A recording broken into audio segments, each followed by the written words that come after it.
I got the message. I think it's good. Perfect. We are good to go.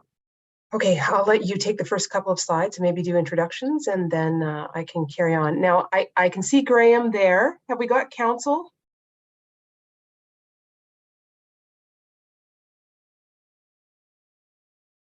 You're muted. Do they have the ability to unmute, Brad?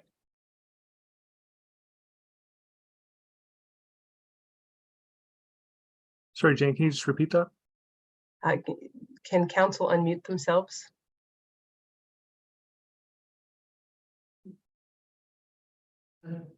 There, I've unmuted you. Hello, everybody. Hi, council. I can see two of you. Have we got all three of you? Can you hear us? Oh, I can hear you now. Yep. Okay. I just, before Brad and I got going with things, I wanted to know whether or not you wanted to say a few words. Yeah, well, if I may. The Summer Village of Silver Sands acknowledges that we are meeting on Treaty 6 territory and on the homelands of the Métis Nation.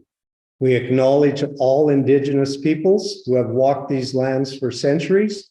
We acknowledge the harms and mistakes of the past, and we dedicate ourselves to move forward in partnership with Indigenous communities in a spirit of reconciliation and collaboration. And I'd like to let people know online that all of council is here.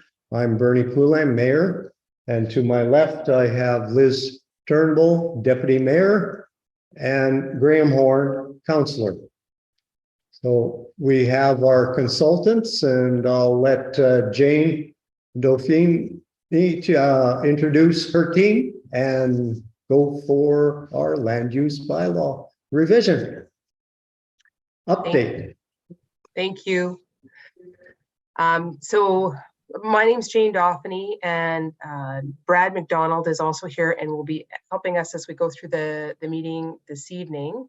This is, I guess, part two of the public engagement for the Summer Village of Silver Sands land use bylaw review. We had an in-person open house on Saturday as well. Oh, I can see two more people in the waiting room there, Brad. Yeah. Which was well attended.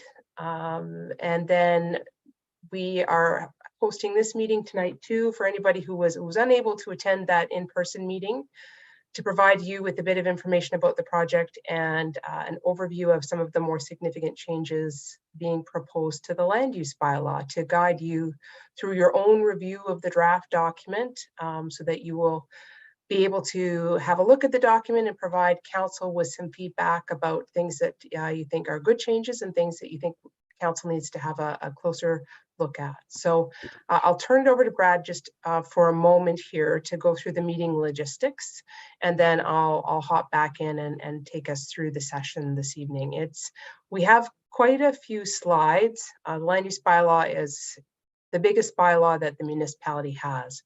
And I apologize because I'll talk a lot this evening, but we wanted to make sure that we were providing you with sufficient information to assist you as you went through and did your own review. So we're going to go through some of the changes in pretty close detail, just to make sure that everybody's aware of what some of the things that are being proposed are, to help you as you go through yourself. So I'll change the slides here, Brad, and then I'll step away for a second. Yeah, thanks, Jane. As Jane had mentioned, this is open house number 2 this week. The previous one in person, and this is the online option for anyone that might have been either mucking out their cottage on the weekend or just unable to attend for whatever reason, time commitment wise. And as mentioned, this will also be recorded. So for anyone who has either connection issues or has to step away for soccer practice, or is just unable to attend this one as well, a recording will be available on YouTube and posted on the Summer Village's website for folks to tune in and either get some information that they might have missed or to see what was presented this past Saturday and tonight as well. So for anyone here live via the Zoom application, I guess we're on year 3 of using Zoom as a society here. But for those looking to kind of reach out with questions or with technical issues, whether you are via a tablet or a phone or on computer, there is a chat option. And if you select that from your device that you are using and choose my name, Brad McDonald with Municipal Planning Services, and send me a question as we go along or at the end, I can raise it to Jane while the presentation's going on, or we can have that chat at the end as you've had time to fully digest the entirety of the presentation. So feel free to reach out at any point.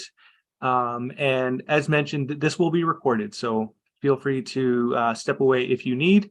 And we can, I guess, fill you in as you return. So Jane, back to you. Thanks, Brad.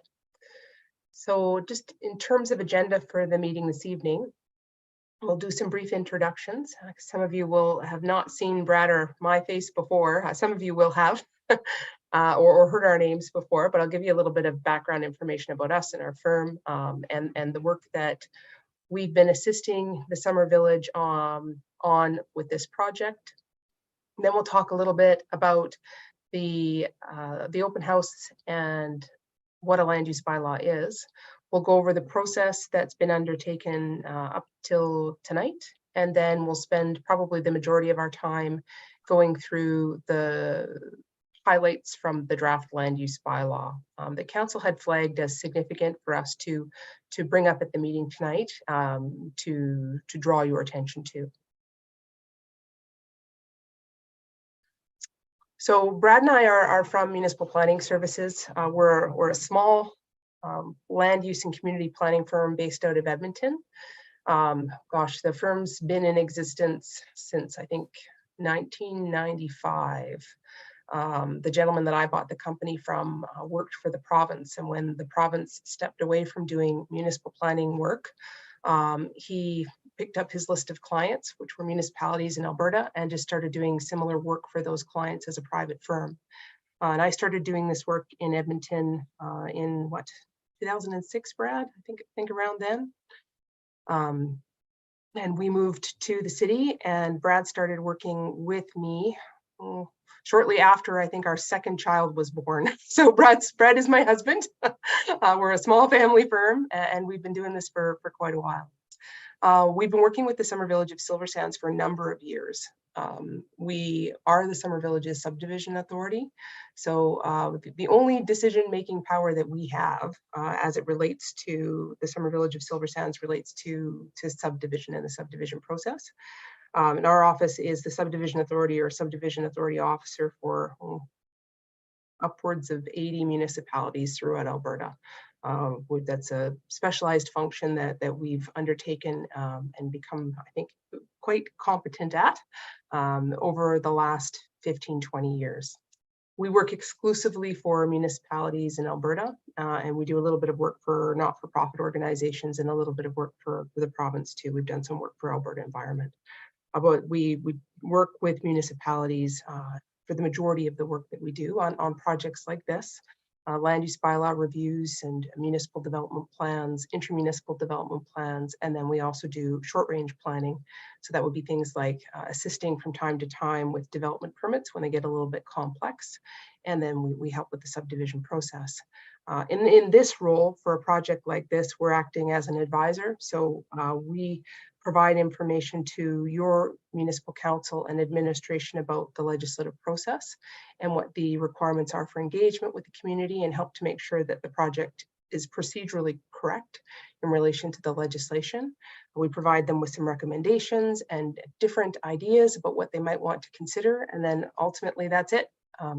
We prepare a draft document, council reviews it, makes changes, directs changes, and then once we get to a point where your council and administration are happy with your document, council has the ultimate and only decision-making authority as it relates to land use bylaws.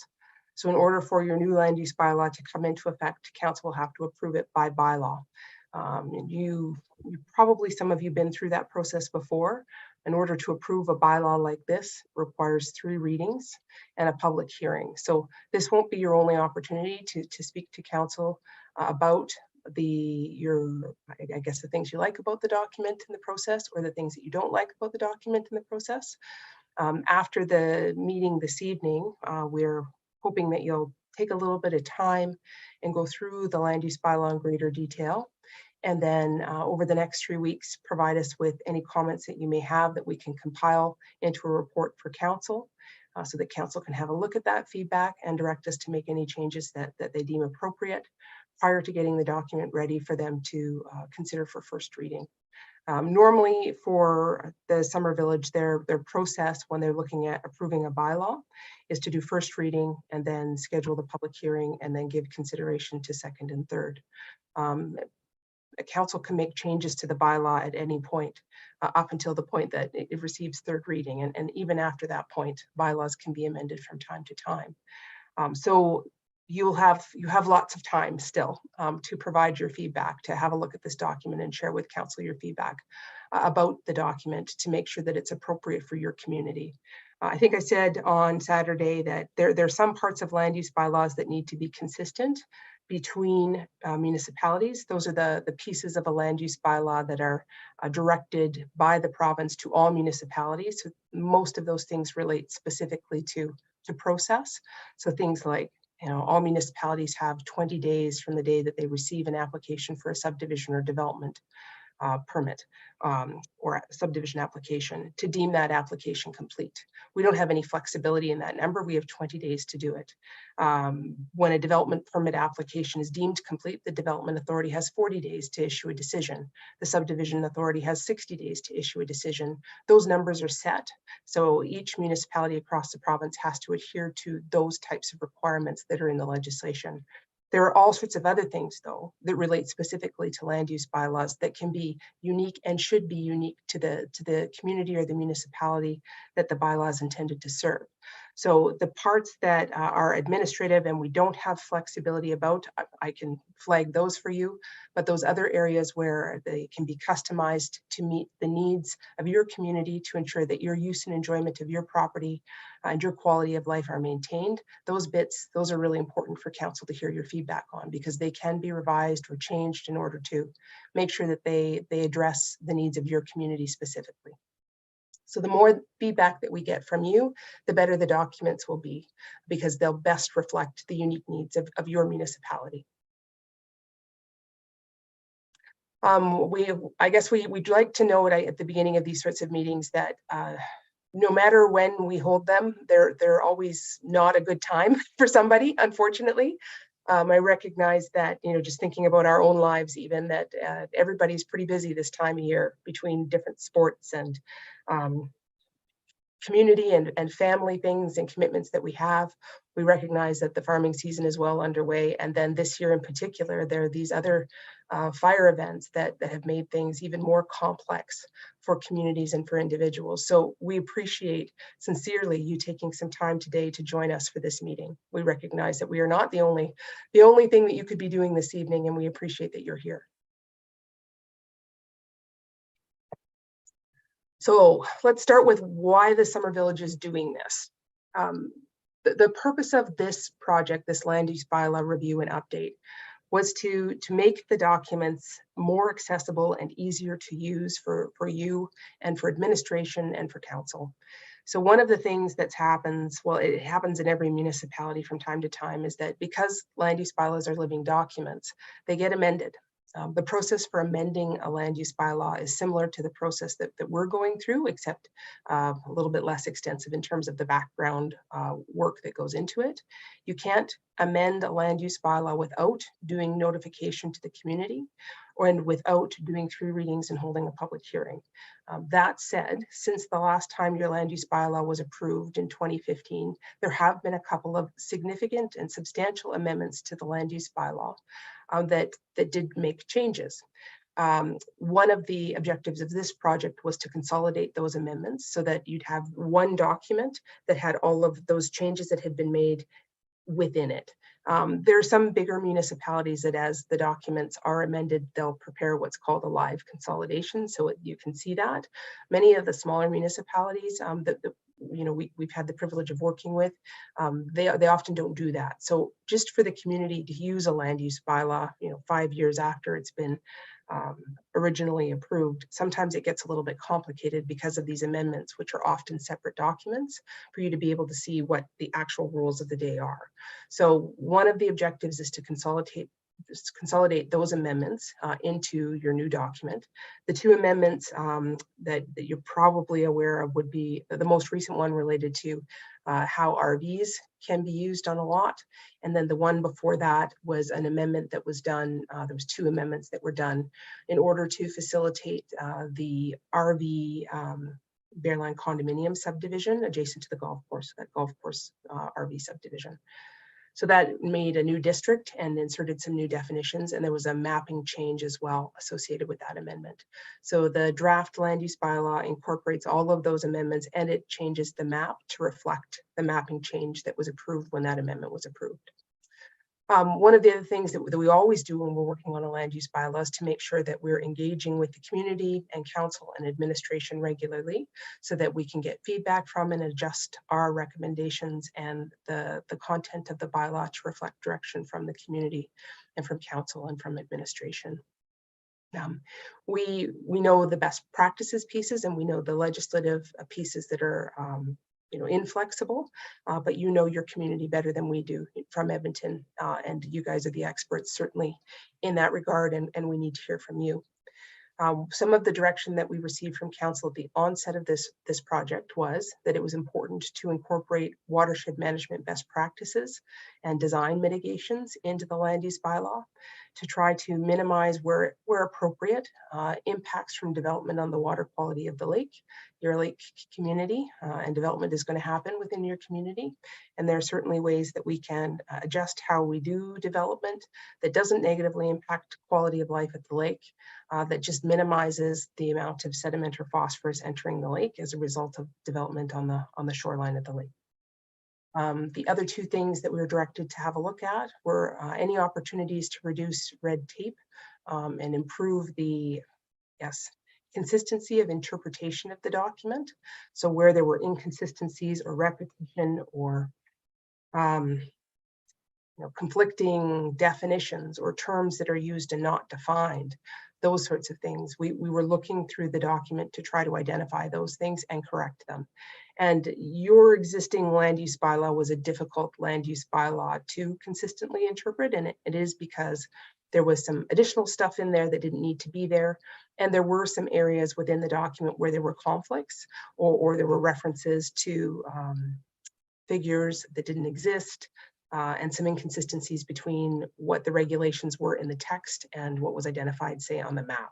So all of those things we worked to identify and get rid of in order to make this document a much more usable document for the community, which ultimately will make it a document that's more transparent and make the processes and requirements more transparent and easier to ensure that the decisions being issued as a result of the regulations in this bylaw will be more consistent and I think more equitable there.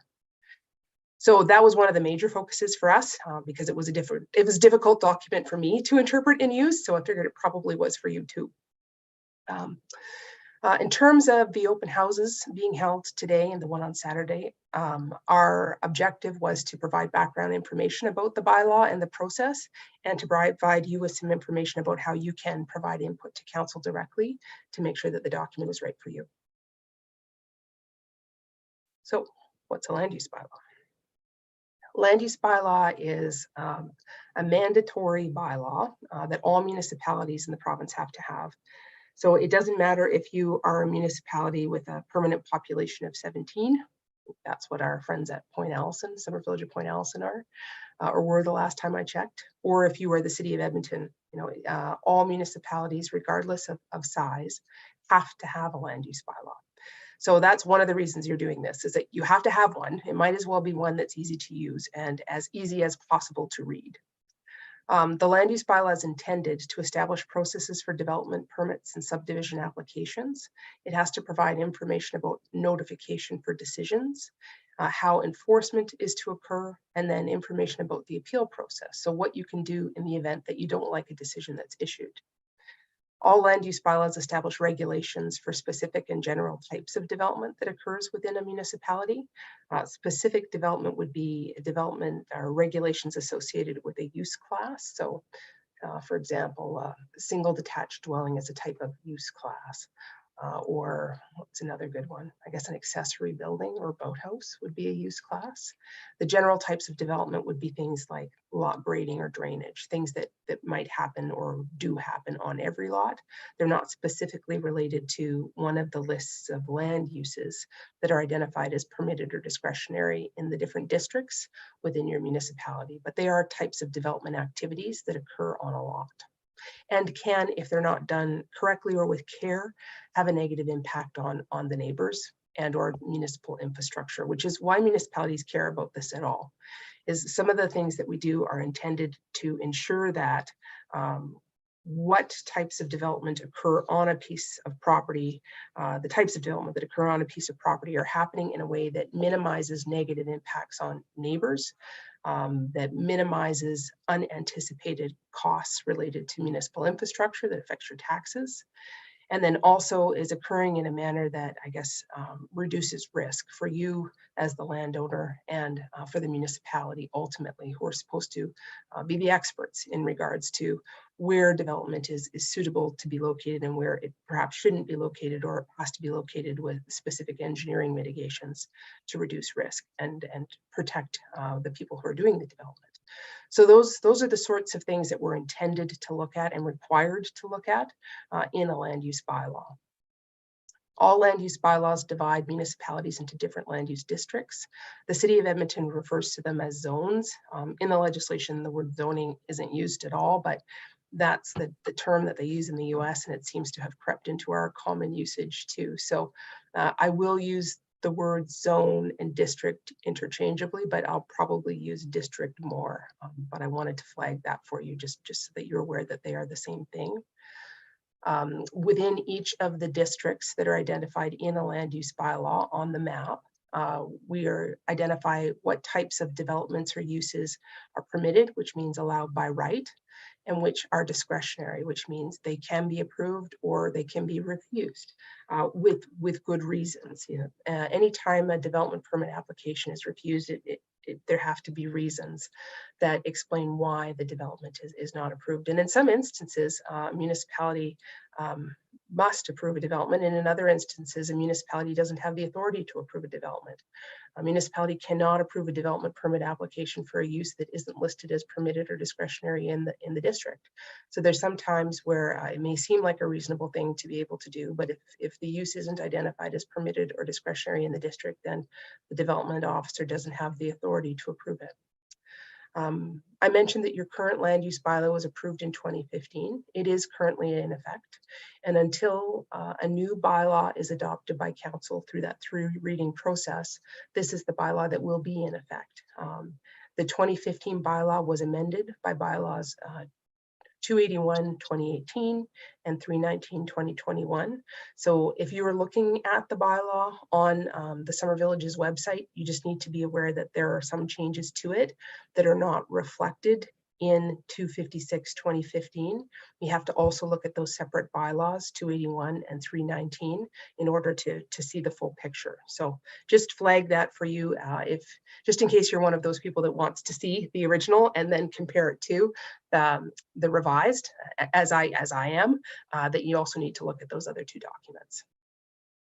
The existing land use bylaw does not reflect recent changes to provincial legislation that affect some of the procedural requirements that municipalities have related to development permit processing, how we do notification, the appeal process, and then 20 days I mentioned to deem applications complete or incomplete. For years and years and years, well, there were very few changes to the Municipal Government Act after the Municipal Government Act came into effect in 2015. It took them a long time to start looking at, I guess, things that they might want to adjust. And by they, I mean the province. In 2019, I think, the first modernization of the Municipal Government Act amendments started rolling out. and they did result in some significant changes to our process for dealing with permits and subdivisions. There were a number of other amendments associated with that rolled out over the next couple of years. And then the next really significant change to the legislation that affects how municipalities manage land was the Red Tape Reduction Act. And that piece of legislation changed the appeal process for development permit applications and some subdivision application triggers for when the appeals go to the province instead of to a local subdivision and development appeal board. Prior to that change to the legislation, all development permit appeals were heard by the local subdivision and development appeal board, or if we had an intermunicipal board, but once that amendment to the Municipal Government Act, or MGA, came into effect, it changed things for us. Your existing land use bylaw doesn't reflect those changes. It doesn't mean that your municipality isn't required to ensure procedurally that what they're doing in relation to processing subdivision development applications isn't consistent with the legislation. And it doesn't mean that they're not bound by the changes in the legislation to the appeal process, but it does mean, because it's not in your land use bylaw right now, that you're probably not aware of the differences between the two. So one of the things that the new draft does is it takes those changes to the legislation that affect the procedural parts of the bylaw and it incorporates them in there. So the draft land use bylaw, the May 1 version, incorporates all of those changes and ensures that procedurally the requirements and the processes identified in the land use bylaw are consistent with the legislation. One of the things that we do too, I guess, as we go through is we just check to make sure that the land use bylaw and the definitions in the document are consistent with any other policies or bylaws that the municipality has, so there aren't inconsistencies in definitions. One of the ones that we come across a lot, which is an odd one, is say in a definition of kennel. Often the trigger for what is a kennel in a land use bylaw is the same number of pets that would exceed the number of domestic pets you can have on a lot, but sometimes those numbers don't match up, and so there's a weird inconsistency between kennel and between the extra pets that sometimes people have. So we look at those sorts of things, and then we look at things like definitions for definitions that you might have in an unsightly bylaw. What does the definition of nuisance or something like that? So it's really bizarre when you have two bylaws with two different definitions of a term that's being used in a similar way. So we just tried to get rid of the redundancy and make things a little bit more consistent throughout your municipal documents to make it easier for everybody. So all land use bylaws have a map. They have to have a map. The map is, I guess, the instrument that's used to assign a district or zoning to all of the land within the municipality's boundaries. So land use bylaw only applies to land within your municipality's boundaries. It's different than an intermunicipal development plan, which can apply on both sides of the invisible line. Land use bylaw only applies to land within your municipal boundaries. In your land use bylaw right now, there's an inconsistency between the map and the districts that are identified in the text. On the map, you can see there's a green park district, which applies to your reserves, park reserves, municipal reserves, environmental reserves, our reserves. Depending on the age of the subdivision, they'll have different letters that identify them that are registered as part of the instrument that created those lots, but they are still reserve lands. They're owned by the municipality, and in your land use bylaw, they're identified as park. There is a big gray chunk right in the middle that's identified as urban reserve, kind of a holding district. If development or subdivision were to be proposed in that area, it would require an amendment to the land use bylaw and would probably require some additional planning and engineering work to be able to ensure that what's being proposed is appropriate in that location, and that would have to go to council for their careful consideration prior to any changes. And then the other two districts that are identified on your current map are a direct control district, and that applies to the golf course lands, and then a residential district. So if you are a residential property owner in the Summer Village today, your land is in the yellow area, the residential district. In the land use bylaw, the text of the land use bylaw, there are a number of residential districts. None of those residential districts are reflected on this map. So that was one of the first changes we made too, is to make sure that the districts that are included in the text part of the bylaw are consistent with the map. So you know what regulations would apply to your property. On the right side of the slide here, you'll see the black and white with a little bit of red figure. That is the amendment that was done for a portion of the golf course lands to facilitate the golf course RV Bearland condominium subdivision. And then there's a big chunk of it. I don't know if I can point to this in a way that will be meaningful for you, but it's the big wetland. So the majority of the land that was included in that phase of the subdivision, which has yet to be registered. The titles don't exist for those lots yet. The majority of that is the large wetland, but there is a chunk at the south end there that was intended to create RV Bearland condominium lots, and that is almost complete. So the map on the left with the big chunk of orange does not accurately reflect what the zoning is for that area that's outlined in red. That area has been rezoned.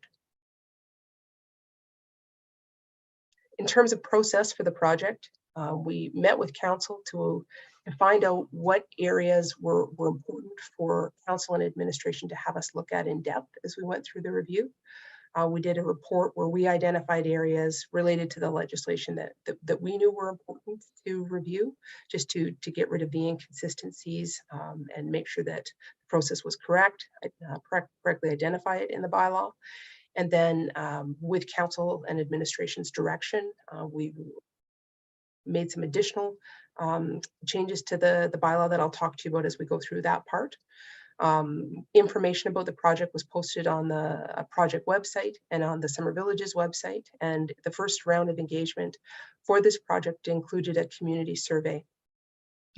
After the survey was complete, we brought the results of the survey back to council, and council had a look at all of that and directed us to make some adjustments to our processes we were going through preparing the draft to reflect some of the community feedback that we received. And then we started to put together a draft land use bylaw. I said this on Saturday too. Your council's been really amazing through this process. They've been very engaged. I don't know, those of you who've had the opportunity, I'm going to say opportunity, but who have had the chance to have a look at this bylaw or the land use bylaw will note that it's long. It's a really long bylaw. It's not a really long bylaw from the perspective of land use bylaws, but it certainly is the longest bylaw that your municipality will have. And most of the time it's the longest bylaw that any municipality would have, regardless of size. So your document, I think, is what, 95 pages. Your existing land use bylaw is pretty bulky too. But this bylaw, that we've added some additional, I guess, length to it or sophistication to it in order to just make sure that it includes appropriate definitions for the terms that are used in the bylaw, that those terms which are used in a different way in a land use bylaw than they are in common usage have definitions so that you know what we're talking about in relation to, say, the different use classes, or if there's an application requirement, and there's triggers identified for an application requirement, what those things are and what they aren't, in order to make things a little bit more black and white, and where it's appropriate to do so, remove a little bit of the opportunity for different interpretations. And that's to make sure that upfront, when you're thinking about developing or redeveloping your property, you have more information about what will be required so that you can take that into consideration in relation to your timing for your project and your project costs and those sorts of things right from the beginning. I find that most of the time when people get frustrated with municipalities, and I think rightly so, in relation to the development processes, when it feels like you weren't given enough information up front and it messes around with your timeline for your project, which inevitably also increases your costs.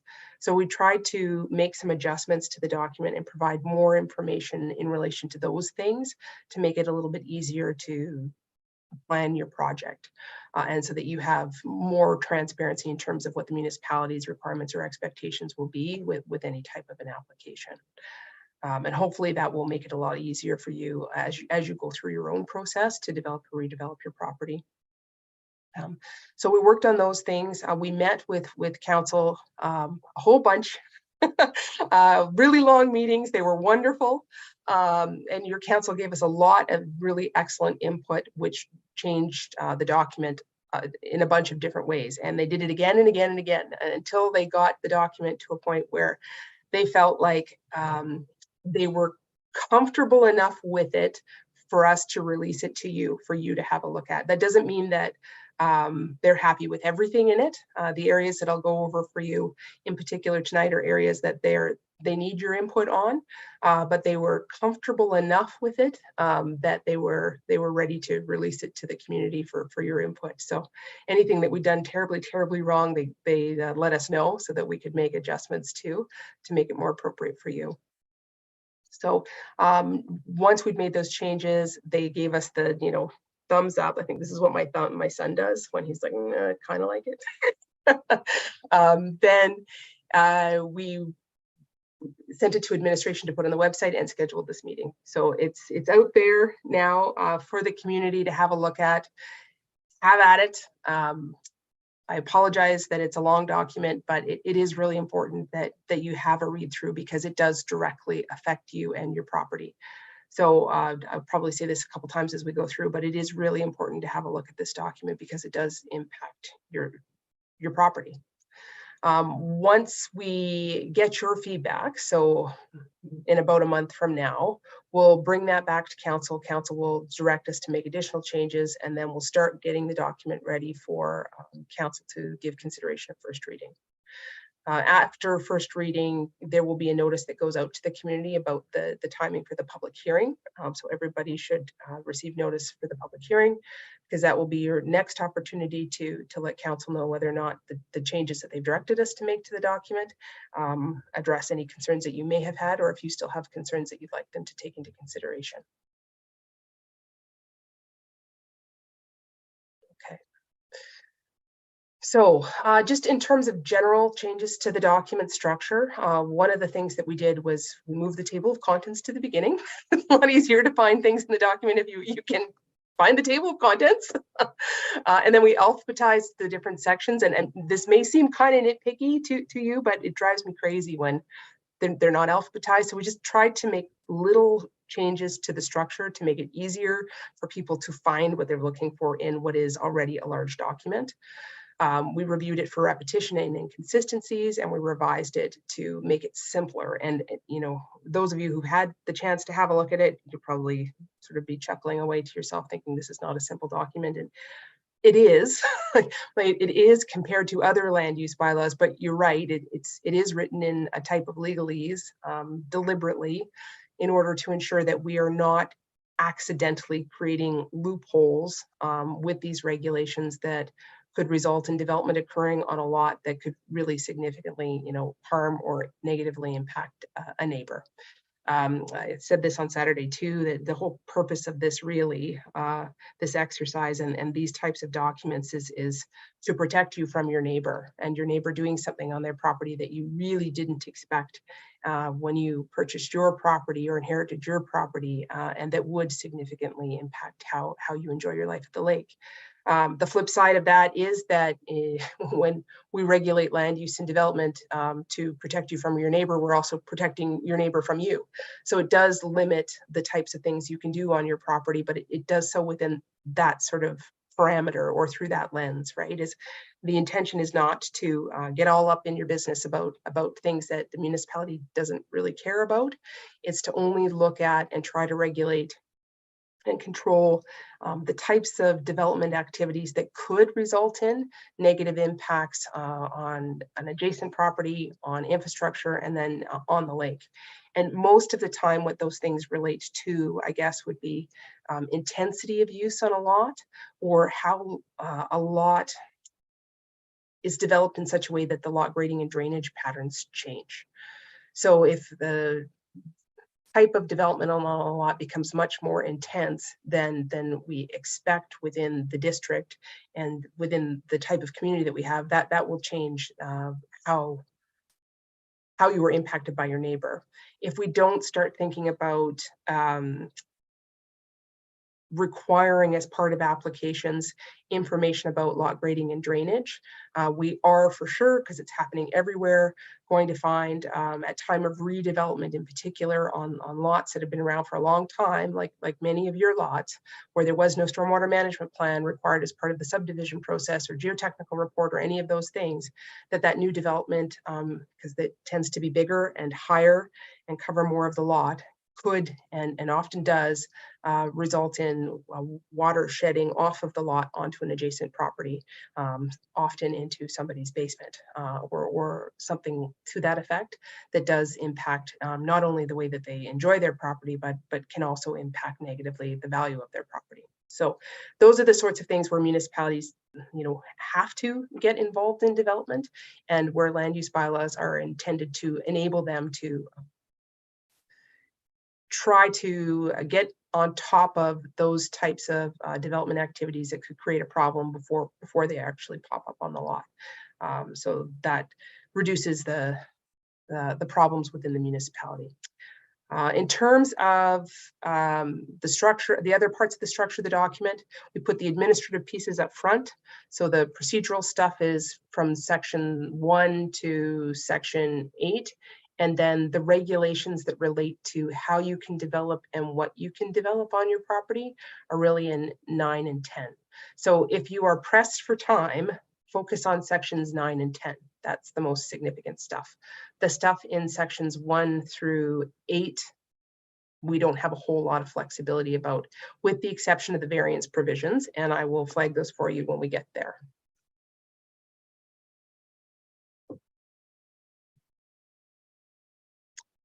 I've already gone through those things. The only thing I didn't mention is that one of the things we looked at too was the Summer Village's existing municipal development plan, or MDP, just to make sure that any changes that we were suggesting in the land use bylaw still supported the goals and objectives of and policies in your municipal development plan. So your municipal development plan is supposed to provide the long range vision for how you'd like to see your community develop or grow or not grow, as the case may be, into the future. And so really the land use bylaw is intended to be a tool to help implement the vision that's identified in that MDP. And I do believe that what's included in this draft document is consistent with the direction identified in your existing MDP. So now we get into the good stuff. We're going to start going through the document.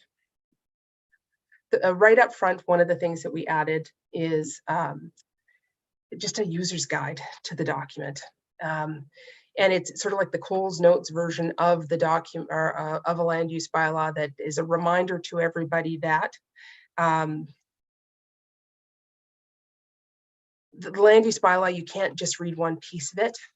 If you're doing a development on your property, it's pretty important to make sure that you understand how the term is being used or defined in the document, and then look to see whether or not it's listed as a permitted or discretionary use within the district, and then see whether or not there are any additional regulations or provisions that would apply to that particular development.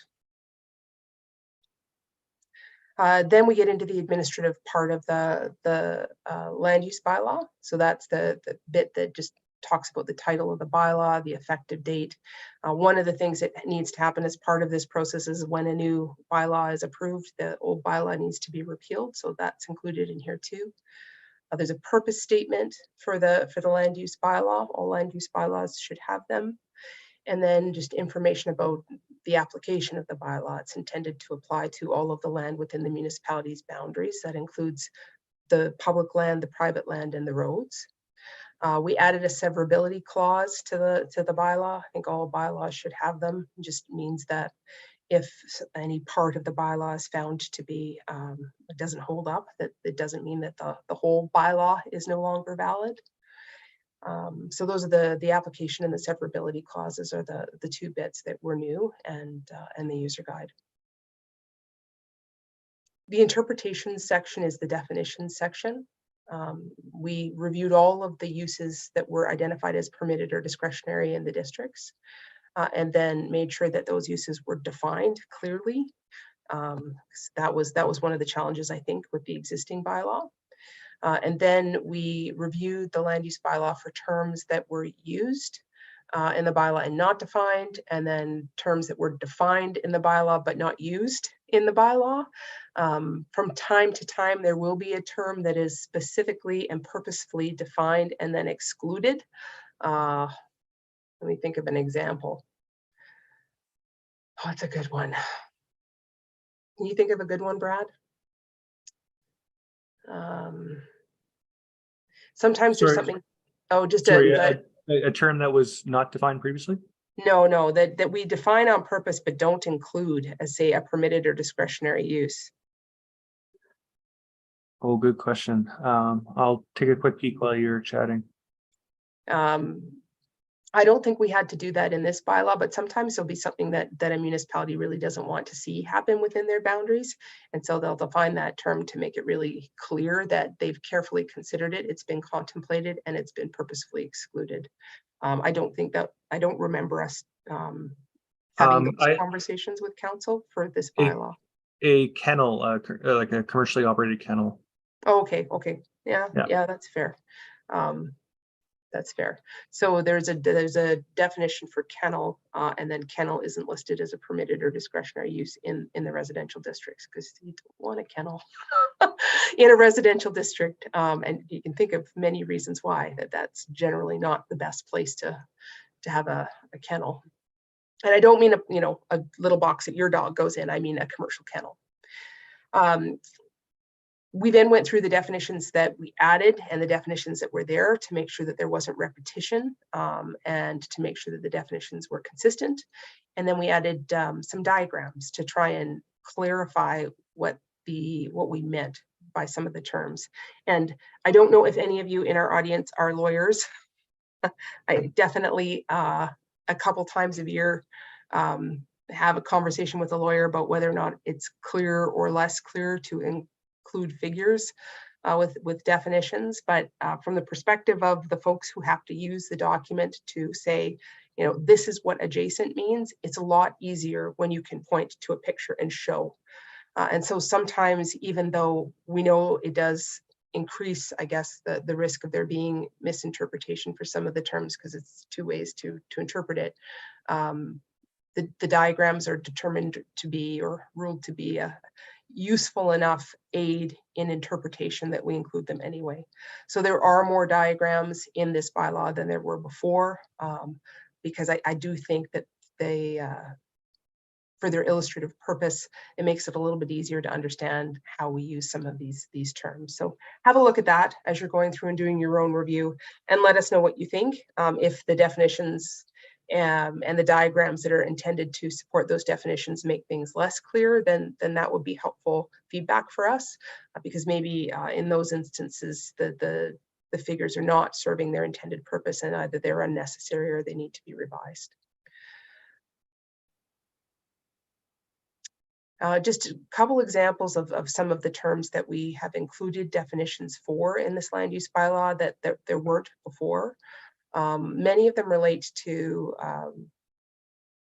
some of the terms that we need to be able to define for you, because they're necessary. They necessarily support some of the regulations that have been added to protect your lake.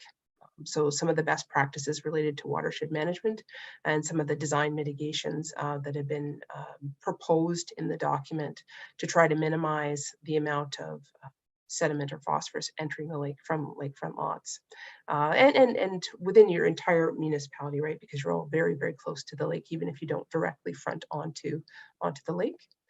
So things like bed and shore, legal bank, in relation to figuring out what your setbacks are on the lakefront lot side.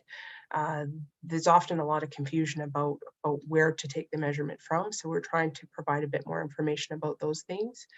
We've also included some definitions for some of the additional supporting studies that may be required from time to time. So something like a stormwater management plan. Or what's another one? What we mean when we're talking about lot grading or drainage plans. Normally, you know, something like a stormwater management plan, when that type of a study is required, it's undertaken at time of area structure plan development or subdivision if it was deferred to subdivision. Your municipality, apart from that large urban reserve area that I was talking about, is for the most part subdivided, with maybe the other exception being the lands around the golf course. But there was an area structure plan that was done in order to facilitate future development in that location, which included a stormwater management plan.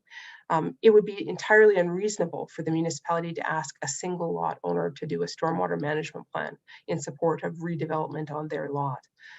That said, we do need a little bit of information about what the post-construction lot grading plan is intended to be if a new house or cottage is going up on a lot.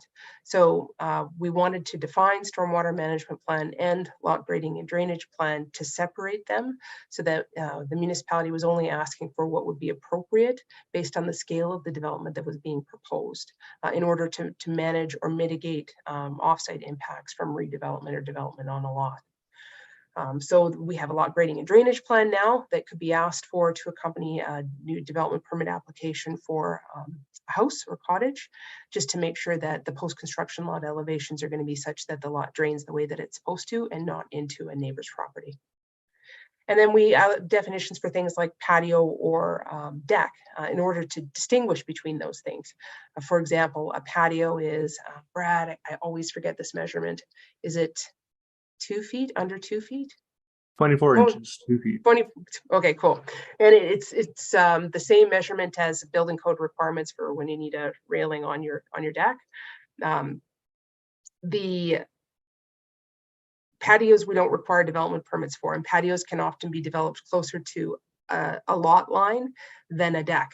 And it's because if they're lower than 2 feet off of the ground, we're not really concerned about potential impacts on a neighbor's privacy, you know, from a really tall structure close to their fence line, and we're not too concerned about the impacts that structure will have on shadowing or anything like that. A deck we do care a little bit more about for those very reasons, right? So if we distinguish in the definitions between a patio and a deck, then we can say, hey, for things that are of this size, we don't require permits for them, but things where we might rightly have a concern about impacts on the neighbors, these are the ones that we might require permits for. The next part of the document just provides a bit of information about the different approving authorities that a municipality has. So all municipalities are required to have council established by bylaw who will be their development authority or subdivision authority, and then they have to have a bylaw that creates their subdivision and development appeal board. Your existing land use bylaw also makes references to a municipal planning commission. That's what an MPC is. And in your existing land use bylaw, it says that the municipal planning commission will make decisions about some types of development permits, and the development officer will make decisions about others. Heather reminded me on Saturday that although council has been appointed as MPC, the MPC rarely met. So it wasn't something that the municipality was utilizing regularly or as part of your process for making decisions about development permits. For the most part, development permit decisions were just being made by the development officer. So we talked about whether or not there was value in keeping a municipal planning commission if the municipality wasn't going to use it and could potentially procedurally error. And council decided that it wasn't necessary for your municipality to have that. So the references to the MPC have been removed. And now I think it's probably a little bit more reflective of what the municipality's actual process had been in relation to considering and making decisions about development permit applications. Part 4 amendments, that section has just been revised to provide a bit more information about what an application requirement would entail if you wanted to apply to amend the land use bylaw. Just as a reminder, a bylaw can't be changed, you know, in a single meeting. It can't be changed by motion of council. It requires a bylaw, and that it's a special type of bylaw that requires 3 readings and a public hearing. So it really would be very difficult for a municipality to make a change to their bylaw quickly. That said, there's one municipality that I work with that their procedural bylaw is written such that they can do their public hearing and then first, second, and third reading all in one sitting. I don't know very many municipalities that do that. Most municipalities want to break it up at least across 2 meetings, some of them even more. Your municipality's procedural bylaw requires first reading, then the scheduling of a public hearing, and then consideration of second and third. And sometimes that bylaw is revised as a result of the comments provided at the public hearing, and it takes a little bit more time to get through that process. But I can speak with confidence that based on what's in your procedural bylaw right now, your bylaw couldn't be amended without you knowing. You would know there's a requirement for notification, and it would certainly be within at least 2 agenda packages, and notice of a public hearing would be required. So we did provide a bit more information about what the requirements are for notification for an amendment and some of those public hearing requirements. Your council is well aware of what these procedural requirements are, but you know, councils change, administrations change, right? So having that information in the bylaw helps with the institutional history too, and making sure that information is available to those who come after us. Then we get into the part of the bylaw that provides information about what development is in your municipality and what types of development will require a development permit approval and what types do not. And just, I guess, the shortened or abbreviated version of this is that unless the development that you're thinking about doing on your lot is identified in section 5.2, which is development not requiring a permit, you probably need a development permit for it. And depending on the scale of the development, you might also need building and safety codes permits for what you're doing too, in order to make sure that you're complying with the Building and Safety Codes Act, which is different process related, but different process to land use bylaw permits.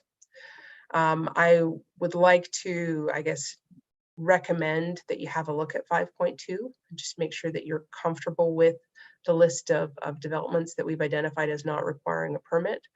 Some of these things were not in the list before.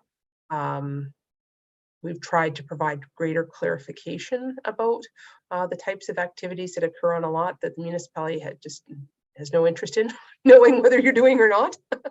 And it tends to be, the trigger tends to be whether or not what's being proposed would either require a different type of permit, so a building and safety codes permit, or it could, if it were done incorrectly, have a negative impact on neighbors or infrastructure. This section provides a bit of information that comes almost verbatim from the Municipal Government Act about non-conforming buildings and uses. So what would happen in the event that you had an approved development permit for something on your parcel or your lot, and then a bylaw was changed, and now what you have on your lot is inconsistent with the current requirements. Sometimes people will use the term grandfathering to describe that situation. Grandfathering isn't a term that's in the legislation or the land use bylaw, but there are provisions within the legislation and within the land use bylaw that enable you to continue to use and enjoy that structure or continue on with that use in a building until such time as the use is discontinued or you want to substantially make changes to the building. And then there is the opportunity moving forward for the municipality to grant a variance where it's appropriate to do so. In situations where there's, say, a non-conforming building because it was built too close to a side property line or a front or rear property line, because there were no requirements back in the day or the requirements changed. And what's being proposed would make it more compliant or would not make it less compliant than it currently is. The example that I gave on Saturday about that was Brad and I, our first house in Edmonton was 100 years old, and it was too close to the front property line and too close to the north property line, so one of the side yards. And we tore down the front deck because it was falling apart, and put up a new front deck. And we just had to make sure when we were doing it that the new front deck wouldn't encroach any further into the front yard than the old one did. And then we were able to proceed with that development and had a much safer, better looking deck on the front of our house. So there are ways to enable you to do some renovations to a non-conforming property. One of the things I mentioned on Saturday too that I think is worth mentioning is that we fully recognize that you are in large part, although maybe not so much as some other summer villages, but in large part a seasonal community. Going away from the cottage for, the season that you were not there, that you were somewhere else, isn't considered or would not be interpreted as a discontinuation of the use of your property. You have a cottage, you're there sometimes, that's okay. There is definitely a distinction between how long we're at or when we're at our cottage properties versus our full-time residences. So those are things that are taken into consideration too. And you would not be negatively impacted by a change to the bylaw, major, if there were a change proposed to the bylaw that made it so that your property were now 0.2 of a meter too close to one of your property lines, it wouldn't have a significant impact on you at all. You would be considered legal non-conforming and fine. If you have any specific questions about anything like that, let Brad or I know, and we'd be happy to sort of walk through your scenario with you just to make sure that we understand it. We're giving you good information about what your specific development is, and then that would help you if you're just trying to figure out whether or not you have any concerns about something that's being proposed. But I'd encourage you to reach out to Brad or I at the end of our meeting. I'll make sure you have our contact information, and if you have a specific situation that you have concerns about, let us know and we'll work through that with you. Everything is a little bit different, and so some of these statements I'm making are probably a little bit too general, but we'd be happy to work through some of those specific scenarios with you. The last bit here relates to application requirements. The legal opinion that municipalities have been provided over the last 5 years in particular is that land use bylaws need to provide and include more information about what might be requested at time of application for a subdivision or development. And they need to provide more detailed information about what types of conditions may be applied to an approval. And that's just to make the whole process easier for someone doing development within the community. If this information isn't readily available to you, then it's difficult for you to figure out the timing of your project and your project costs. So there is a much larger list here of things that could be considered required to accompany an application, depending on whether or not your site exhibits specific or particular characteristics. For example, if your lot is not adjacent to or abutting or have within it a wetland, the municipality will not ask for a wetland assessment. If your property does not include lands with a slope that's steeper than 15%, municipality is not going to ask you to provide a slope stability analysis as part of your development permit application. But if some of those conditions are present on your property, then the municipality might need to ask you to provide that information in order to make sure that the setbacks from those features that are recommended by the engineers or the specialists are being adhered to protect you and your investment, and also to protect the municipality. Because if this happens and you put hundreds of thousands of dollars into your property in a location that was not suitable for that investment to be made, what we're finding across the board is that there will be a lawsuit, and the municipality will most definitely be hit in that lawsuit.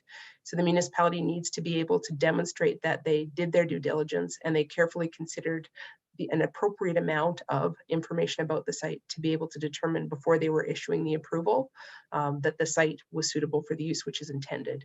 And that's why these reports are asked for most often. It's just when we are developing at the lake in particular, which is beautiful because of these hazard features, we're also developing in an area that's a little bit more difficult to develop because of these beautiful features that are also hazard features, right? High groundwater table, slope, and then changing water levels, which could impact flooding and ice damage and all of those things. So we have to be mindful of those things when we're thinking about where development is occurring on a lot.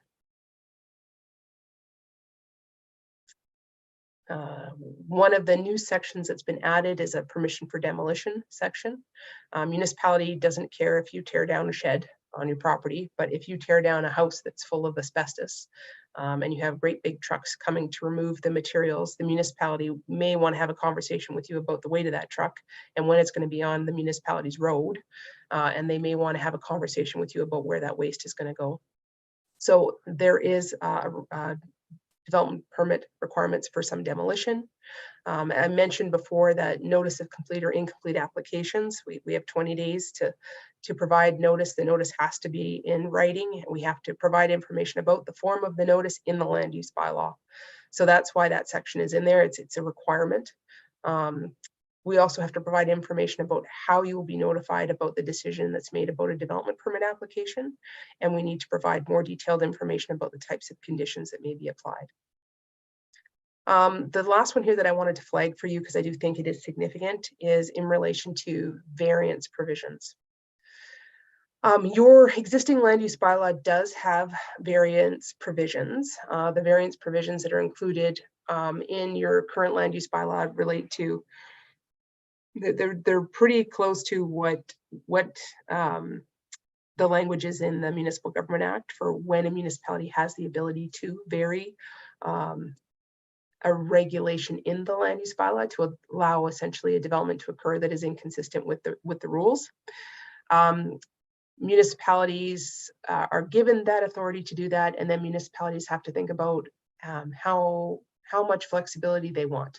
And if there are some things or some types of development within their municipality that they would prefer to have some restrictions about what they might consider varying.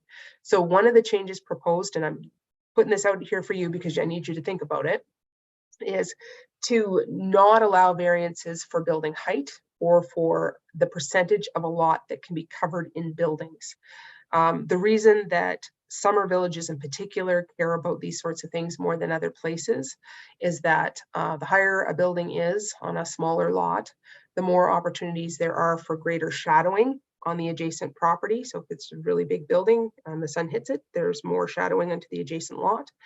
And the more obstruction there is of views. So, you know, in a town or even a village, sometimes we don't care so much about those sorts of things. We care about impacts related to privacy, and we care about the shadowing or the massing, but we're not so concerned about obstruction of views.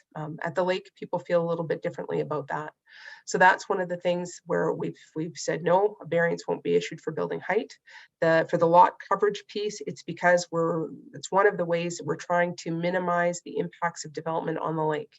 So one of the most successful and easiest things we can do to protect lake water quality is to apply regulations or restrictions about how much of a lot adjacent to a lake can be covered in non-permeable surface. Because that non-permeable surface, the more of it there is, the more water is directly running off of the lot towards the lake without the ability for it to be filtered. So we're trying to reduce sediment, reduce phosphorus from entering the lake. One of the ways that we can do that is to require minimums for vegetative and tree cover on the lot, and to restrict the amount of the lot that can be covered in hard surfaces where water cannot soak into the ground.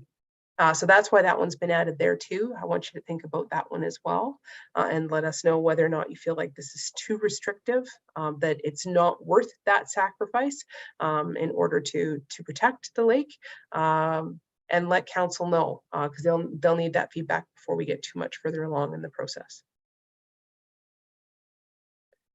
In terms of subdivision, this is a new section. Lots of the older land use bylaws, and yours isn't even really that old, but in the last 10 years, many land use bylaws didn't include any provisions for subdivision. It just allowed the process to be what the process was in the legislation. Because we have to indicate in the land use bylaw the form that the notice for the 20 days to deem complete will be, we figured we might as well put a bit of information about the subdivision process in too. So that section is new and just provides a little bit of clarification about what the application requirements, process, and duties of the subdivision authority are. And then it also includes some information about conditions too, just to make that a little bit more transparent as well. 7 deals with appeals, provides information about who can appeal and when, what the process for appealing is, and the time frame.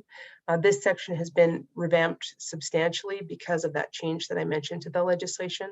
Now we have 2 appeal boards. We have the local board and we have the province, which is the Land and Property Rights Tribunal. Land and Property Rights Tribunal used to be called the Municipal Government Board. That language may be more familiar to some of you, but they are the LPRT now, and they are a quasi-judicial board that can hear both subdivision and development appeals when certain conditions are present. So this just provides a bit of information about that. Then the last bit that's an administrative function of the land use bylaw is the enforcement section. And this just provides some information about how enforcement can take place in the event that there is a development on a property that contravenes the land use bylaw. The only types of enforcement that are enabled through a land use bylaw are enforcement that pertains specifically to the land use bylaw. So, you know, if you have a noise bylaw, it's not going to be enforced through the land use bylaw, unless the violation is something that's tied specifically to a condition on a development permit application. So, gosh, we don't do it very often, but say if it had hours of operation or something like that for a campground, and the hours of operation weren't being adhered to, and part of that, the concern was noise, well, then you could, through the enforcement part of a land use bylaw, say, hey, there was a condition that said you have to close down at, or something like that, and that could be enforced. But there are other things that municipalities have approved by bylaw that is separate from their land use bylaw that this can't touch. So this just deals with land use bylaw and enforcement of contravention of things that are in the land use bylaw. It does identify the rights of the development officer to do an inspection on a property in the event that someone has brought to the municipality's attention that there's a non-compliance issue. It provides some information about the types of tools that are available to municipalities. Municipalities can issue violation tags. They have a peace officer, which you do. They can issue violation tickets. And ultimately, if the tags or tickets do not result in the necessary compliance action being taken by the landowner, they can go to court and have a stop order upheld by the courts to force compliance, or to enable the municipality to take the compliance action themselves and then charge those costs back to the person who's contravening the land use bylaw. Municipalities are pretty reluctant to go down that road. It's expensive. If a municipality spends money, ultimately it's your money they're spending, right, as the people that pay taxes to the municipality. So enforcement, especially in smaller communities, is a real pain in the butt. It takes a long time to go through those processes. It's frustrating for everyone, including the person who's got the contravention on their property. But it never feels like it's being handled as quickly as it should be. And really, you know, I can think of a few situations where maybe that were the case, but it does take a long time to go through these processes. So, and there really aren't that many options that are available to municipalities. These tags and tickets and stop orders are the tools that are available to all municipalities in regards to enforcing matters that pertain to a land use bylaw specifically. One of the things that came up as an example on the weekend too was someone was talking about, well, what happens if someone has a fire during the fire ban? How do we deal with it? And that's totally outside of the land use bylaw. That type of a situation, I guess, during a fire ban situation, where it's a provincial fire ban, you'd have to contact the RCMP, but that isn't a municipal enforcement type of thing that could happen. It's outside of the scope of the land use bylaw. So they're very specific land use bylaws to the things that are identified within the land use bylaw. All right, development regulations. So this is a section that has specific regulations that pertain to different types of development that can occur on a lot. The areas that we have highlighted in yellow indicates areas or sections that are entirely new or significantly revised. I'm going to take you through a few of these, not all of these. The ones that I think are most important for you to have a look at in depth, although I think you should look at all of them, would be suites, tourist homes, which would pertain to Airbnbs, RVs and temporary living accommodations in recreational districts, lot grading and drainage, landscaping and site coverage, and wastewater probably. Those are really important, I think, for everybody to have a look at, because they could impact everybody and what you do on your property. So here are some of the changes that have been proposed in the land use bylaw relating to development within your community. This is a new figure that's been added to the bylaw. In the accessory buildings section in your existing land use bylaw, the figure was missing. So there were references to a figure that did not exist. So we've tried to recreate the figure based on the setback requirements for where you can place a building, an accessory building on your property. And then we had a bunch of long conversations with council about what changes would maybe be appropriate. So for example, right now on a lakefront lot in the lakefront yard, you're not allowed to have accessory buildings at all. I suspect that a few of you at the meeting today do have accessory buildings in your lakefront yard. My understanding is that most people do. So we had a conversation about how to deal with that. Municipality is not terribly interested in coming out and doing enforcement action. Some of those buildings have probably been there for much, much longer than your existing 2015 land use bylaw. So likely many of them are legal non-conforming buildings anyway. But what types of buildings would be appropriate to allow on the lakeside of a lakefront property? And where council landed is that it makes sense to allow for a single boathouse, not too big, that's intended to store watercraft, but is not located within the bed and shore of the lake. So it's set back from the lake. But it makes sense to allow that in the front yard of a property, because that's where all of the lake fun stuff is located. And to have to drag that too much further would be kind of unreasonable and probably just isn't going to happen anyway. So the figure has been adjusted and the regulations adjusted to allow for a boathouse to be located on that side of the lot. So it's more consistent with what you're doing already. One of the things that came up on Saturday too, that I think that we probably need to adjust the bylaw to clarify a little bit, is that in speaking with council, they said most people's fire pits are in the lakefront yard if you're one of those lakefront lot people. And it would be, most people want the structure that they have where their firewood is located to be close to where the fire pit is. So to allow the fire pit in the lakefront yard, which the bylaw does, but to not allow the structure for your firewood, there it seemed unreasonable. So it's unclear the way that it's written right now that the little shed for firewood would be allowed in the lakefront yard too. And I think we need to clarify that. So Graham pointed that out on Saturday and we've got a note and we'll make that adjustment. The only other type of structure that would be allowed in a lakefront yard would be a hot tub. So that was one of the things that sort of came up through discussion with council too, is that if you have a lakefront property, probably your hot tub is facing the lake, it's not facing the road. And that seems quite reasonable. So we just wanted to make sure that it was clear in the bylaw that the boathouse, the hot tubs, and sheds for wood would all be appropriate types of structures to locate on that side. Because it's, if we don't say specifically, then there's the opportunity for someone to interpret it as not allowed, and that I don't think is council's intention in regards to those sorts of things. So we're going to make some adjustments in the next version of the document to make it a little bit clearer that those are the types of things that it would be worth increasing or allowing an increase in non-permeable surface for those types of structures, because to restrict them would just, it would be too much of an impact on the way that people use and enjoy their lakefront lots. The other change that's proposed relates to garages on a back lot. Your existing land use bylaw does not allow a garage on a lake lot to be developed in the front yard. It's only allowed to be developed in the backyard.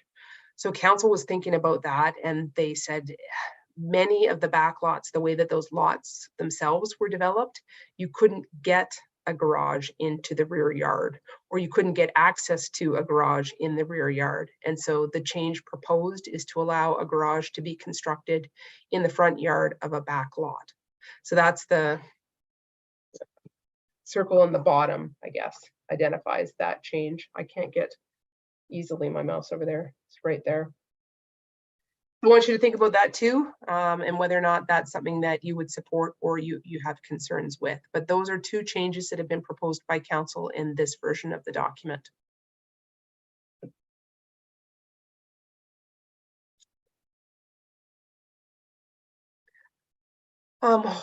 One of the other things we talked about too was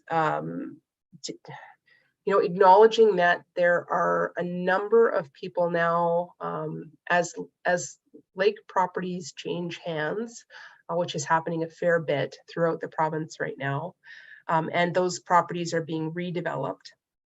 There's a lot of people that are buying a property and they, after purchasing the property, have enough money to buy a garage package, with a garage suite on top, but they don't have the money right away to rebuild the cottage. So they'll put the garage and suite on the lot first, and then when they have the money, they'll rebuild the cottage. The way that the existing land use bylaw is written, we had to try and figure out how to interpret how tall the accessory building could be on a lot.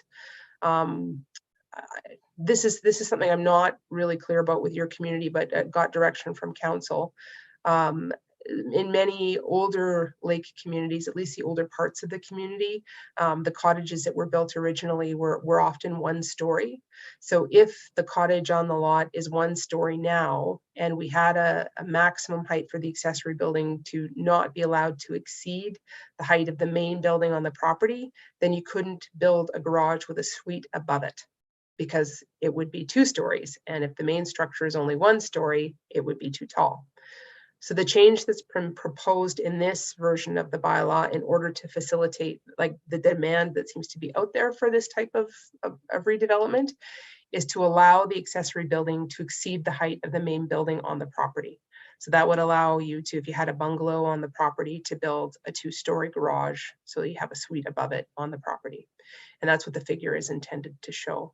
So I want you to think about that too, and let council know whether or not you have any concerns with allowing a 2-story accessory building to be built on a lot that has a 1-story main building. Some people have strong feelings about it either way, and there's no right or wrong. There's just what's right or wrong for your community. If you think about it in a city lot, a 2-story garage on a lot with a small bungalow might look a little bit unusual, but it is different at the lake. And the lake lots tend to be a little bit bigger than, say, a city-sized lot. So it might be perfectly fine in your community. And that's for you to think about and let us know. The next section we wanted to flag is the environmental protection section. It just identifies some additional application requirements when some of those hazard features that I was talking about are identified on a lot. It outlines requirements for wetland assessments. It outlines permit requirements for shoreline modifications, and it discourages non-vegetative modifications in relation to, say, shoreline armoring, except where it's required for erosion protection. So it's the language in this section, a lot of it is recommendations rather than requirements, recognizing that there's 2 levels of jurisdiction when we're getting that close to the water. Shoreline armament or armoring requires approval from the province, because part of that happens within the bend shore of the lake, but part of it also happens in the uplands of the land that is privately owned and then is within the jurisdiction of the municipality. So back and forth there, and it's just trying to get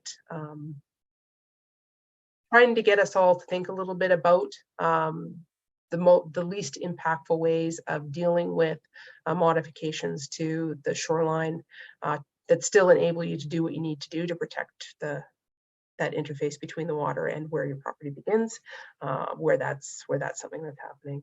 For you guys, this is less of an issue than many other places because you have a reserve strip in front of most of the lots. So it's a little bit different than in situations where people have riparian rights.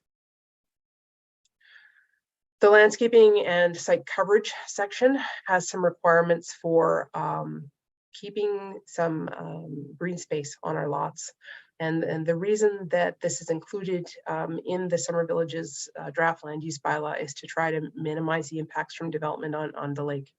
The more that we can do this through just, thinking about the design in a little bit of a different way than we used to in the past, the better the health of your lake will be moving forward. So it not only protects the lake and the lake ecosystem, but it also protects your investment in your lake property and your use and enjoyment of the lake. So there's a lot of value in starting to think about development in close proximity to the lake in a little bit of a different way than we have in the past. If we don't, the impacts are pretty dire, right, for our lake. And the worse shape the lake is in, the less we enjoy being in the lake. All of Alberta's lakes sort of struggle with this a little bit. They don't tend to have really quick recharge or flushing rates. They tend to be highly eutrophic and have lots of algae. So the little things that we can do at time of redevelopment to try to minimize our impact on them, the more we're going to be able to enjoy the lake.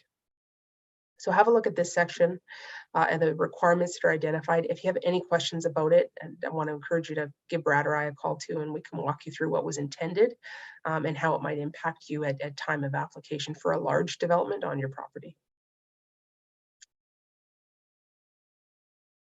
Landscaping and lot and site coverage. This section provides some requirements for landscaping plans. And really there's a landscaping plan wouldn't be required if you were putting a new shed on your property. Really what we're talking about with landscaping requirements are when you're proposing a development that's going to change lot grading and drainage, then we need to be thinking about what's going to happen with the vegetation once the grading has changed. And this is of particular importance again at the lake because there are these impacts on the adjacent properties in the lake. It's important in an urban setting, but it's important at the lake in a different way. If you were doing development in City of Spruce Grove or City of Edmonton now on a lot, there would be a lot grading and drainage plan that's developed for your property, and you just have to adhere to what those post-construction lot elevations are supposed to be. Tell you how much fill you have to bring in, what where and how the lot's supposed to be graded and drained. Your community doesn't have that. So there's a little bit more onus on the property owner at time of redevelopment to make sure that you're communicating with the municipality to figure out how this has got to happen to not have a negative impact on your neighbor. And most of the time, all that the municipality is looking for is for you to tie into existing elevations at the corners of the property. And if you're raising your property up because you're trying to put in, a new beautiful house with a walkout basement, then you need to think about what changing the elevations is going to do, and whether or not you need a berm or a ditch or something like that to make sure that the water goes the right way and not into your neighbor's property. So this, by asking for including these requirements, it enables the municipality to deal with these things before you spend a whole bunch of money and then have to go back and fix it. So there's some information about what would be required to be provided with a landscaping plan in the event that you need to go through that process. Lot grading and drainage, this is tied to that landscaping piece too. Just want to make sure that it's really clear that as redevelopment occurs within the municipality and as redevelopment occurs at the lake, at all lakes in Alberta, it's bigger, it's higher, and it definitely seems to have impacts on lot elevation and grading. Make it clear that everyone understands that no filling or raising or changes in grading or drainage can be undertaken on a property without a development permit. And that's just how we prevent this problem from occurring moving forward. If you are bringing in a load of dirt to refresh your garden, municipality doesn't care. But if you are regrading your property to construct a dwelling with a walkout basement, the municipality does care. And they just care because they want to make sure that there isn't a negative impact. All right, RVs and temporary living accommodations. We've just flagged this for your input and just wanted to draw your attention to the fact that this section in the bylaw is consistent with the amendment that was done by the municipality relating to how many RVs can be stored on a property. We didn't make any changes to this. This is consistent with the approved amendment, so it has not been revised. What your land use bylaw says today, because of the amendment that was done, is that you can have a maximum of 1 RV either occupied or stored on a residential lot with a dwelling. No RVs are allowed on an undeveloped lot, except, as I understand it, there's 13 or so lots. Is Tony there? I can't see if he's there and he's nodding or not nodding. It's something like 13 lots where RVs have been allowed on an undeveloped lot, and these development permits were issued prior to the change to the land use bylaw that was approved to the 2015 bylaw. So it says that except, so you can't have any RVs on an undeveloped lot, except that you can have 1 RV temporarily on an undeveloped lot that has an approved development permit for a dwelling for up to a period of 6 months. And there is an upper threshold on how long that RV can be there, even if your construction is incomplete. And this is to allow the municipality to take enforcement action so that this, this exception that's been provided isn't misused or abused in order to allow an RV to be brought onto a lot every year for 6 months that no one has any intention of developing. The other provision in here is that RVs that are located on lots have to be placed within a parking stall and contained entirely within the subject lot, so they can't hang out into the road. RV storage. So this only applies within the golf course recreation district. Excuse me. That amendment that was done to the land use bylaw created an RV storage use in order to enable a portion of that site to be used for RV storage for the development, to accommodate RVs related to the development. So we've just carried that forward into this document, but on Saturday, it was one of the things that came up that people were surprised that this was here. It's not new, it's just carried forward from the amendment, but we just wanted you to be aware that it was here because you may not have. And the only district that this use is allowed in is that new golf course recreation district. And it was part of the area structure plan that the developer proposed for that development and part of the land use bylaw amendment that was approved to support that ASP. Next one is suites. Land use bylaw says that you can have a maximum of 1 suite, be it a guest house, a garage suite, or a second suite within a principal building on a lot. In your municipality, suites include bathrooms and cooking facilities. In some summer villages they do not, but in yours they do. So they're a full suite, bedroom, bathroom, and cooking. There are additional parking requirements that you have to satisfy, and any suite on a property has to conform to current provincial building and safety code requirements, and they have to be connected to an approved on-site sewage disposal system. The next one is tourist homes. So your land use bylaw right now is totally silent on sewage disposal system, or sorry, on tourist homes.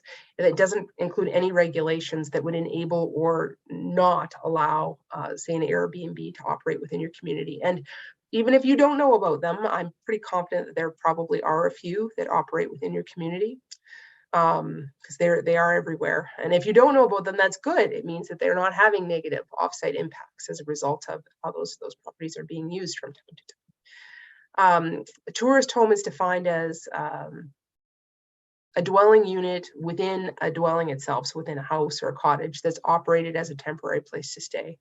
Occupants of a tourist home stay for short term, so that means less than 30 days or 30 days or less. And a tourist home is typically listed on an online advertising site such as Airbnb or VRBO, and uses a system of reservations, deposit, confirmations, and forms of payment. So it's a commercial, sort of a hybrid commercial venue or development. So the owner of the tourist home may live there sometimes, or they may have bought the property as an investment and rent it out to different occupants for periods of 30 days or less. Rather than saying no tourist homes, the council has decided to include this use within your land use bylaw and set some parameters about how it should be regulated. So there is requirements for a development permit to be approved, for the approved development permit to be displayed, for the owner to have a safety plan that's provided to anyone who stays at the tourist home. Tourist homes cannot be operated out of an RV or a tented structure, or any accessory building that doesn't have cooking or bathing facilities. There's maximum occupancy and parking requirements, and there's a procedure identified to address any complaints that may be filed as a result of the operation of the tourist home. So we flagged this one for you too, to provide council with your feedback about whether or not you think this is an appropriate use to allow within your municipality. Wastewater. Your community has a number of pit toilets and septic fields, more than I was actually expecting for a lake community. This land use bylaw does not, like if this is approved, would not prevent the existing pit toilet owners or people with fields from continuing to use them. However, it does prohibit the development of new privies or pit toilets or portable toilets within the community. It says that all new sewage disposal systems must be designed to utilize below ground holding tanks that comply with the Alberta Private Sewage System Standard of Practice. So this is a change too that we wanted to flag for you because it's new. All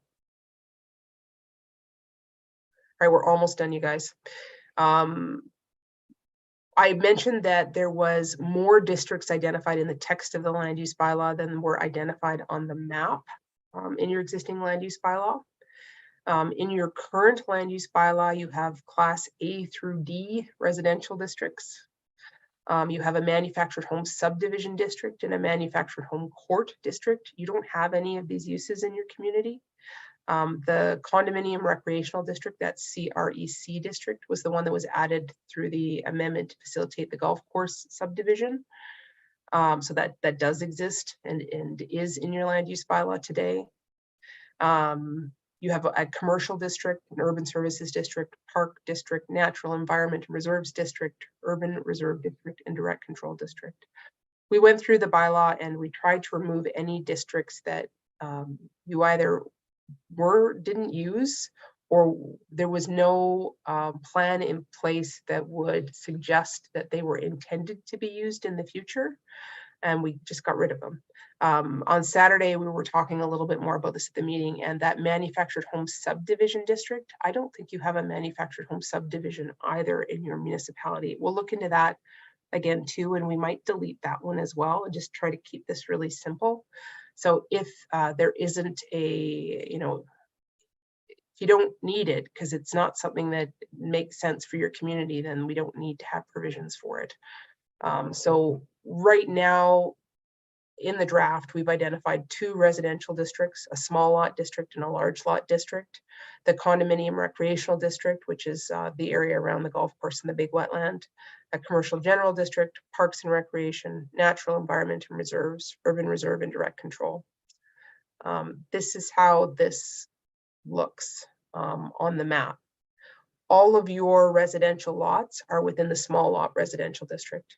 We only included the large lot residential district because in the area structure plan that was done to support the golf course development, it did identify in future phases, potentially some larger back lots along Silver Sands Road. So we left that in there to support that.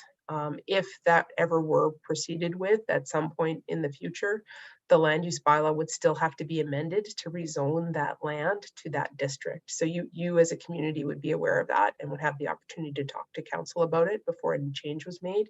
But it was something that's contemplated in approved planning documents that your municipality has. So we left that in the bylaw. That manufactured home subdivision district, I think we probably can pull that too. Let me know if you have any objections to that, but otherwise I think in the next version we probably will. The purple area, that condominium recreational district, that's for the golf course development, the first phase of it. It looks really big, but it's because the wetland is really big. That's also why it has a really wonky outline. All of the blobby part of it is the wetland. And then this sort of rectangular bit at the bottom down here That's where the lots have been proposed in the first phase. If more development proceeds, it moves to the north, I think, as per the area structure plan, and it would also require additional amendments to the land use bylaw. So before any further subdivision outside of this purple area could be proceeded with, there'll have to be further amendments to the land use bylaw, and you as a community will be informed as part of that process. And you can let council know how you think about that. The Parks and Recreation area, the dark green, there's one chunk of your community that's in that district now, that's your park area. The light green is for your natural environment and reserves area, and that applies to all of the land that is your reserve parcels sort of between the different blocks of small lot residential uses. No change has been proposed to any of that. I know there was some discussion in some council meeting minutes about maybe there being a change, but council and administration hasn't directed any changes to your land use bylaw. So if this proceeds this way, there couldn't be a change without there being an amendment to the land use bylaw, and the community would have to be informed. So that 3 readings and public hearing process. So that's pretty much what's being proposed is a tidied up version of the status quo. The rest of the golf course lands are continuing on in the direct control district, and the big chunk in the middle that was urban reserve in the existing land use bylaw continues to be urban reserve. So no substantial changes there. Sorry, Jane, if you don't mind me just speaking up here, regarding the park and recreation and natural environment reserves, can you just explain, as in the current land use bylaw, there is just a single P district parks, and we did have a question sort of pop up as to why there are now 2 districts, even though it is all still identifying these areas as reserves. So on the map, you're right, there's only one, but in the text, there's a P district and a natural and environment and reserves district. So it depends where you look. So that aside, the reason that we carried forward with the 2, the Parks and Recreation and the Natural Environment and Reserves District, is that the dark green area is the area that is developed as your municipal park area. Council, if we unmute you, can you tell us what's in there? Is there a playground in that location and beach in that location? I know you have some facilities developed in there. You're unmuted.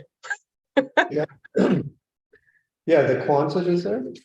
The Quonset, is there anything on the lakeside at all? Is it And our playground?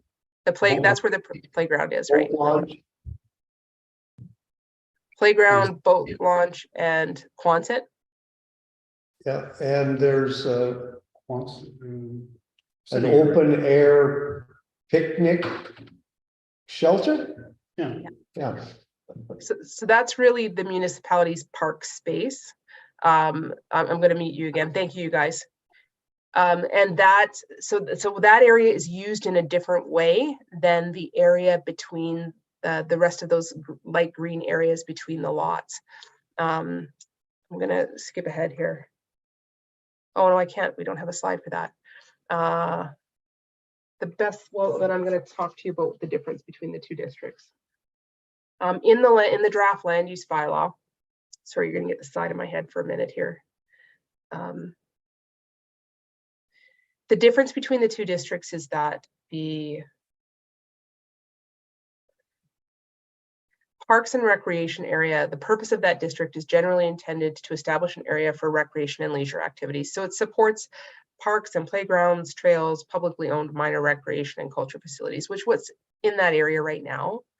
The other area, the natural environment and reserves area, so the light green areas, the purpose of that district is to provide for the preservation of low impact recreation use of important natural areas owned or managed by the Summer Village. The only permitted use in that district is natural open space areas. So there are some discretionary uses, which are buildings and uses accessory to permitted or discretionary uses. So, a building or use accessory to a natural open space area, maybe trail signage, interpretive signage, Public utilities, trails are identified as a discretionary use, but that's it. So the list of uses for the light green areas that are provided for in that district is much more limited than in the dark green area, which provides for more extensive park recreation types of uses. So it's been separated to say, hey, this is the dark green areas where we intend to have our recreation facilities. The light green area are those lands that are intended to remain, for the most part, in their natural state. Does that sound like, did I answer the question, Brad? Yeah, I think so. We'll find out if more questions pop up, but thanks for clarifying that. Thanks. Okay. So the last couple of slides here just relate to those residential districts. So we restored it back to what was in the bylaw that predated the 2015 bylaw.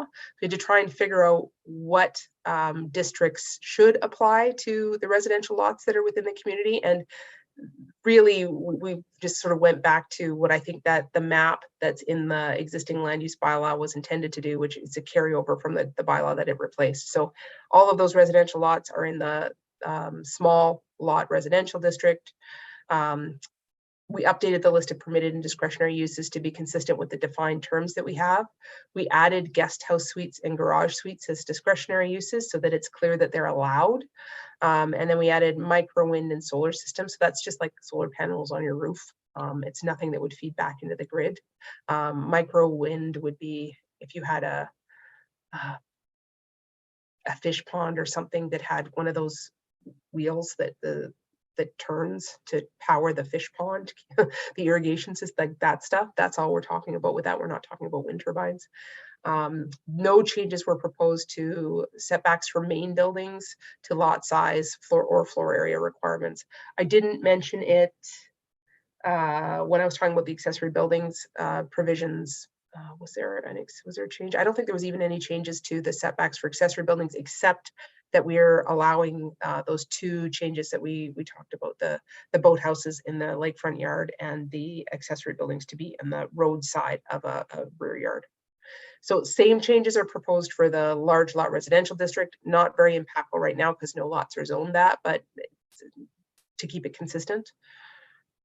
And then just as a reminder that the condominium recreation district, that purple blob in the middle of the blue, is something that was approved in 2018 and then 2021. The district was created in the 2018 amendment, and then the rezoning, the mapping change was approved in 2021. So bylaw 319/2021.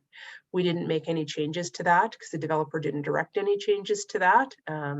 And as that development is slowly being proceeded with, and there's a subdivision that is almost finalized, to make any adjustments to that district at this time would only create problems. So that was just left alone too. So the most significant changes to the districts were to enable suites in the residential districts. And that is it. So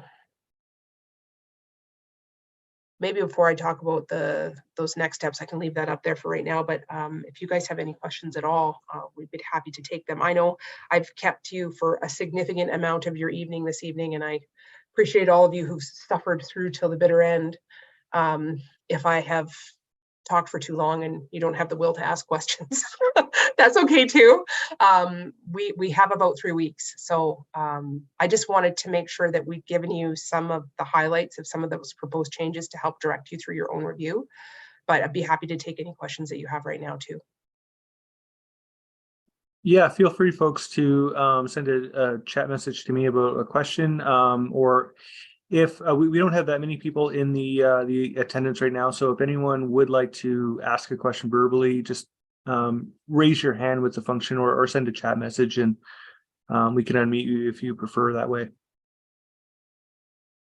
I did just realize too that I promised I would give you our contact information at the end, and I don't have a slide with it on it. So what we can do after this too is just make sure that our email information is on the municipality's website. So it's right on the Summer Village website. I can talk to Heather about that, just so that you can get in touch with us.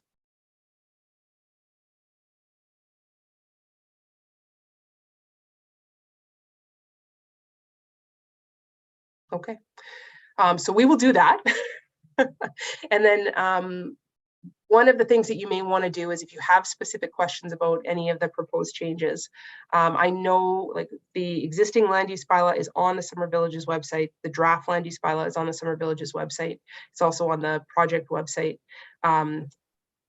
If I can direct you to, what the proposed changes, and then I can direct you to where the existing provisions are in the current land use bylaw, so you can compare the two if you have any questions like that. So just reach out to us if you want to see the changes.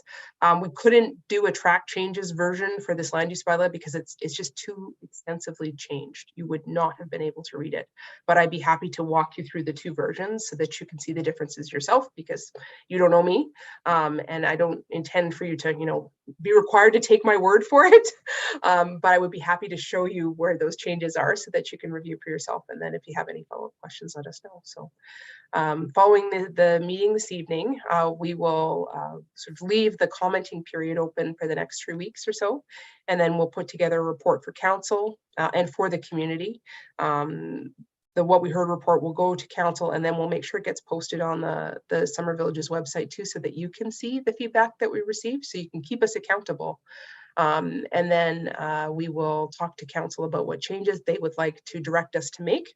We'll make those changes for council based on your feedback, and then we'll get the documents ready for council to give consideration to first reading of. We don't have a timeline thing here, but if we did, normally it was sort of start at the beginning, goes in a big loop. Sometimes we have to go around the circle once or twice to get it right, and then we pop out on the other end. So we're in the middle of the big circle right now, and I know, it would be nice to get this done sooner rather than later. There are some people for sure within the community that have been waiting on this. Some of the changes that have been proposed will help facilitate some things that they've wanted to do for a little while, but we don't want to rush it either. So based on the feedback that we get from you, I think we'll be able to, at that meeting where we take that to council, have a better idea of the timeline for the next steps. With the understanding that we'd like to go quickly, but we won't if there are things that are identified as you needing to have deeper discussions with council about, and it may take more time. Your council has been phenomenal. I feel confident saying that they're not going to rush this. So we'll have to, I can't give you a better update on timing until I see what the feedback is and we hear from council about what they'd like us to do. But I'd like to encourage you to pay attention to the Summer Villages website and council agenda, just to sort of see when things are moving along. And we will, from here forward, make sure that we're providing regular updates on the project webpage too, just so that you have a couple of different sources to go to have a look at where we are in terms of moving things forward. And then you will be provided with notice about the public hearing too. So if you miss the website stuff, there will be notice provided to you about the public hearing, and any revisions or revised draft will be posted on the Summer Villages website prior to the public hearing for you to have a look at, with a summary of the changes. So it makes it a little bit easier to go through after this point. So moving forward, any changes to the drafts that we make will be able to show as track changes. It'll make it a little bit easier for you too, as you do your subsequent reviews of the draft. You'll be able to see what we've done. Okay. Anything come in, Brad? I've not seen anything. I've gotten a few messages from folks indicating that they'll take all this information into consideration and get in touch with us via email. Yeah. Okay, awesome. Thank you, everybody. There might be people that fell asleep, so. Oh, I hope there isn't. Yeah. I know where you sleep, Brad. Yeah. All right, you guys, thank you very, very much. Looking forward to hearing from you, any questions and comments that you might have, and looking forward to moving this forward and seeing where we go from here. So I hope you all have a wonderful evening. Thank you again for taking this time to listen to me talk tonight. Looking forward to hearing from you too. You're free to go. Thank you, everyone. Take care.